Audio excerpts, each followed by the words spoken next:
Is there anybody out there? There. Georgia State scientists seem to think they may be able to find it. A bold new telescope project aims to spot oceans, continents, even city lights on faraway planets if they have them.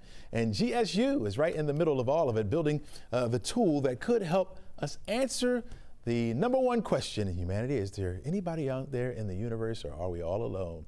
Here with maybe some answers to that question is Stuart Jefferies at the GSU, professor of physics and astronomy. Welcome to the show, my friend. Thank you. Thank you for inviting me, Chesley. Oh, absolutely. When you hear people talk about searching the cosmos, it sounds like science fiction. But how close are we really to answering that age-old question?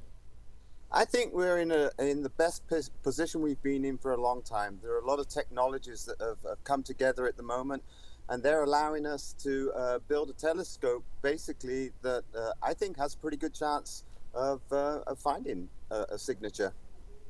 Yeah. Why do you think people want to know that? Why do you think people want to know if there's anybody else out there? It's curiosity, right? Mm-hmm. I mean, you have to think, what are the odds that we're the only planet like this? I mean, we have in our universe, we have billions of galaxies. We have, in each galaxy, there's billions of stars, and each star's probably got several planets. So what are the odds that we're the only one out there? I think people are just curious. They want to know. Yeah, I'm one of them, I must admit, and I do believe it. I believe that we can't be the only one, so it has to be another planet somewhere that houses some folks, right, or something as of life. Now on to the what you're looking for. You talk about the answer. We talk about this thing called ELF that you have, Exoplanet Yes. Life Finder. Talk to us about it. Okay, so ELF is a different type of telescope. Basically, you can think of it as a set of mirrors that are on the outside of something that looks like a bicycle wheel. These mirrors is a new technology. We're able to make them much thinner than previously, and it means they're much lighter.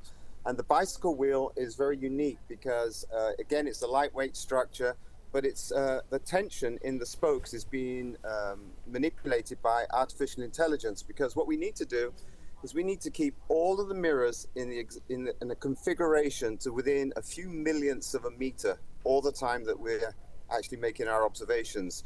And we're able to build a telescope, we hope, up to 50 meters, which means that we'll be able to see very, very small, fine detail in the sky. And you can imagine what we're trying to do, right, is we're trying to look at a star, and right next to the star, there's the planet, which is only reflecting a small amount of the star's light.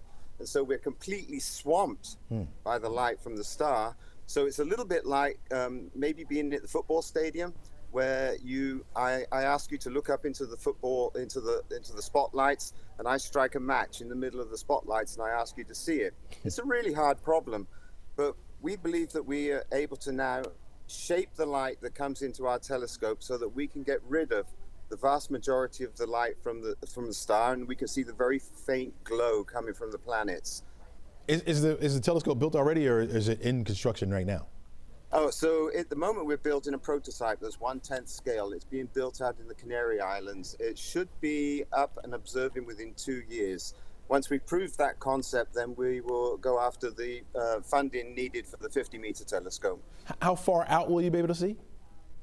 Oh, we'll be able to see, you mean in terms of light years? Yep. Several thousand light years. Wow. And I have to, we're going to wrap up here, but I have to ask you this. Do you think that there is life out there? Absolutely. But do I think I'll be having coffee with ET? No. I think it's more likely to be something like microbes that can live in extreme environments, maybe, or that we'll see some sort of vegetation. Water. I mean, the first thing we want to see is water. Right. But is there something out there? Absolutely. Absolutely. All right. Thanks so much, Stuart. Really appreciate your insight, man. We're going to have you back as you get a little closer to building this thing up, man. We want to see it and get your Sounds insight. good. All right. Thank you, Chesley. Thank you so much. Really appreciate it.